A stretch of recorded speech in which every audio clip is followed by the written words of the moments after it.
বাংলাদেশি সংখ্যালঘু নির্যাতনের জন্য হাইলাকান্দি অ্যাডভোকেট বার অ্যাসোসিয়েশনের মধ্যে একটি সাধারণ সভা অনুষ্ঠিত হয় 6/12/2024 তারিখে এবং সঙ্গে মহরী সংস্থার একজন মহরীর অরুণ কুমার দাস সোশ্যাল মাধ্যমে মুসলিম সম্প্রদায়ের ওপর একটি সাম্প্রদায়িক মন্তব্য ও আইনজীবীদের গালি দিয়ে জুতোর মালা গলায় দেওয়ার মান চিন্তার ভাবনাকে পোস্ট করেছিলেন, যার বিষয়ে সাধারণ সভা এবং আইনজীবীরা মরিব অরুণ কুমার দাসের সাম্প্রদায়িক কার্যকলাপের উপর নিন্দা জানিয়ে ওর উপর সবাই মত বিনিময়ের মাধ্যমে বিহিত ব্যবস্থা গ্রহণ করেন। বিস্তারিত দেখুন SP24 টিভির পর্দায়। দাদা, আজকের এই সংবাদ মেল উপস্থাপন করার মূল উদ্দেশ্য কি জানতে পারি? আজকের এই সংবাদ মেল উপস্থাপন করার মূল উদ্দেশ্য হইল গত 6/12/2024 তারিখে আমরা একটা নোটিফিকেশন দিয়েছিলাম যে আমাদের বার অ্যাসোসিয়েশনের সম্মানিত সদস্যবৃন্দ যথাক্রমে প্রিন্তিশ কান্তি দাস এবং অন্যান্যরা 30/11/2024 তারিখে একটা মিটিং কল করার জন্য আবেদন জানিয়েছিলেন regarding the killing of assistant public prosecutor by Bangladeshi police আর harassment of minority community and insult the Indian national flag.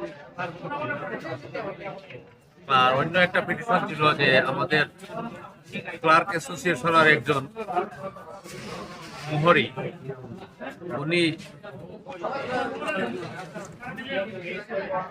Teams news group 1-এ একটা বিতর্কিত পোস্ট করেছিলেন।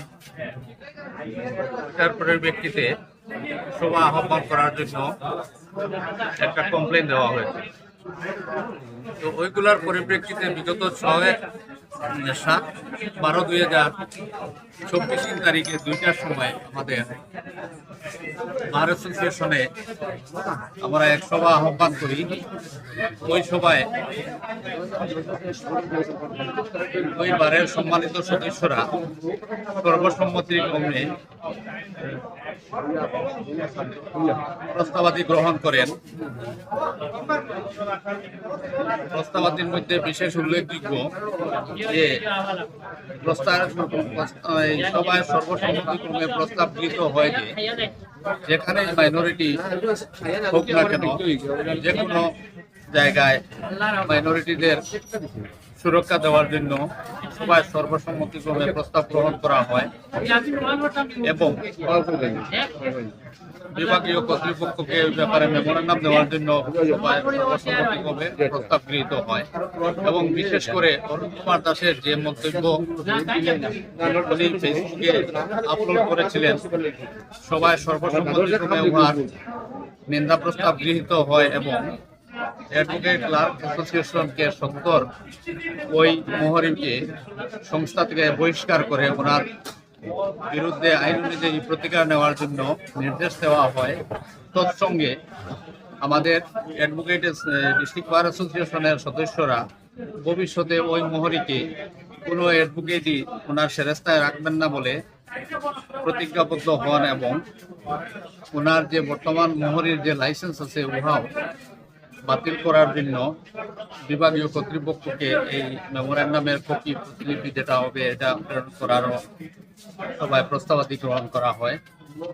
ওই সভায় সভাপতিত্ব করেন আমাদের বারের ভাইস প্রেসিডেন্ট আহমদ আলী লস্কর এবং সেক্রেটারি হিসাবে আমাকে দায়িত্ব দেওয়া হয় যে ওই ব্যাপারে যাবতীয় যে প্রস্তাবাদি গ্রহণ করা হয়েছে ওইগুলার কার্যকর করার জন্য। স্যার, যে প্রস্তাব গ্রহণ করা হয়েছে আপনাদের অ্যাসোসিয়েশনে, এটা কি মহরী অ্যাসোসিয়েশনের মধ্যে কি পাঠানো হয়েছে লিখিত অলরেডি জানানো হয়েছে। লিখিতভাবে কিছু জানানো হয় নাই, শুধুমাত্র মৌখিকভাবে জানানো লিখিতভাবে হয়েছে। সর্বসম্মতিক্রমে ওইগুলা প্রস্তাবাদি গ্রহণ করা হয়েছে। ঠিক আছে।